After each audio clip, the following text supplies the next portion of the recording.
site itself. Alan, welcome to you. This has become one almighty diplomatic row. Do you understand why? Well, of course. I mean, you have a plane crash in an area of disputed territory that is currently being controlled by, frankly, a bunch of thugs. Those thugs are receiving support from Russia. Pressure is, of course, being applied to Russia to ease the way for an investigation, but that's currently not happening. Yeah. I suppose on one level it is easy to be overly critical. This is a perspective which says this is a war zone. This plane, okay, it's been shot down. There's responsibility and blame that needs apportioning there. But in terms of the operation that's going on now that's been much criticised, this is a war zone. It lacks the usual apparatus of state. There are none of the institutions or organisations who would normally move in, seal off, make sterile an area like this and make sure that those dead passengers are treated with dignity. There is that perspective, isn't there, Alan, that actually the circumstances have to be borne in mind all the while? Well, of course it's confusing on the ground. What's happening at the moment is, as we discussed, the area is disputed. As you say, there's a war going on around this plane crash. However, that doesn't absolve the responsibility of Russia in this regard. We know, because it's been happening for some time now, that Russia has been supporting these separatists. If Mr. Putin wanted to act, I can assure you he would have every possibility of sending in Russian forces of some kind into the area, telling his allies, actually, you're going to stand aside to allow this to happen and for this to proceed. It's not quite the case that you've just got feuding warlords there. They have a patron. When you have a patron of this regard, the patron has the power to make a difference if he so wishes. I think we have to conclude by the fact that it is such a mess and nothing seems to be happening in this regard, that the patron's decided he doesn't want to help in this area. And that's why you've seen David Cameron and Angela Merkel talking about this today, deciding to try and put further pressure on Russia to comply. And are you persuaded, Alan Mendoza, that Vladimir Putin's writ runs this far? I mean, there is another view, isn't there, that says actually he's created a Frankenstein's monster here. He's armed, yes, he's armed some of these separatists, but to a very great extent, they don't take orders from anybody.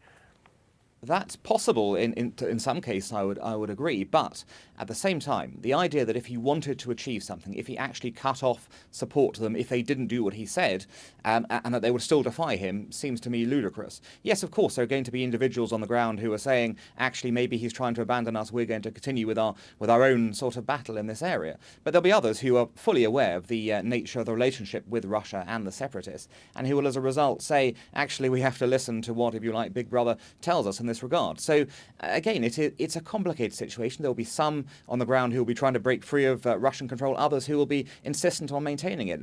I think the point is that dilemma has not been played out to its fullest extent because Mr. Putin is not pressing for it to happen. Let's bring in David Clark, chairman of the Russia Foundation, joining us. David, there is a perspective here, it's been articulated by Alan Mendoza there, that Russia really needs to show to the world that it is able to do something constructive and useful to help those grieving families of Malaysia Airlines Flight 17.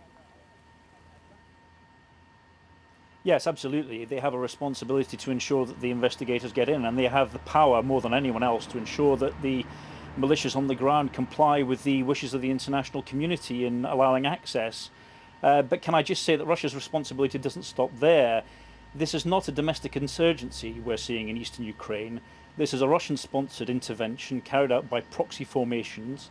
The commander of this rebellion is Commander Strelkov, is a Russian citizen.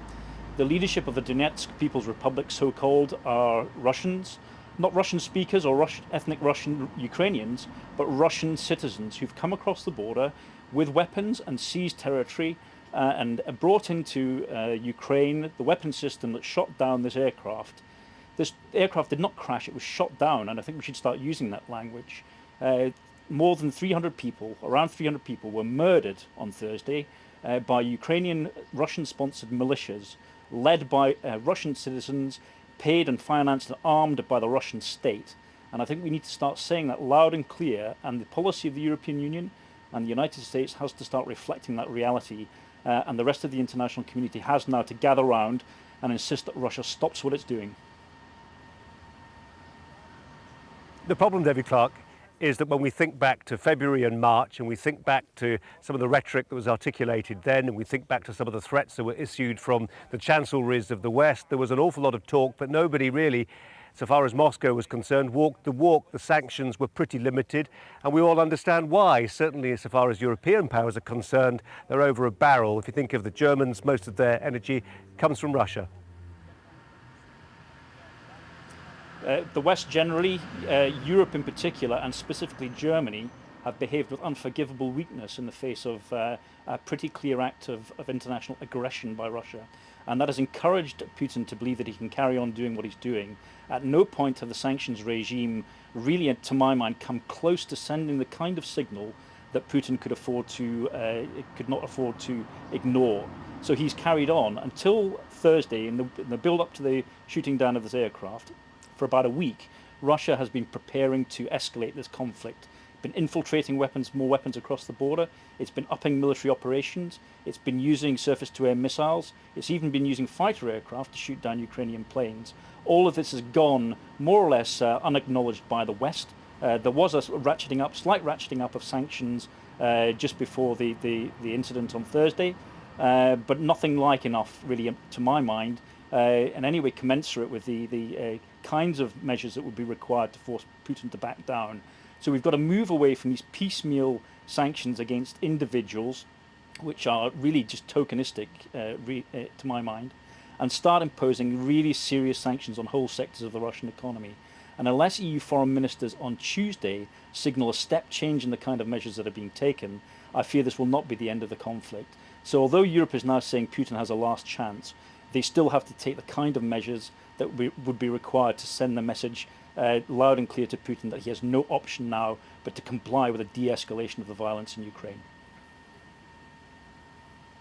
David Clark, Alan Mendoza, thanks both very much indeed. We'll bring you much more from eastern Ukraine very soon. For now, though, Lorna, back to you.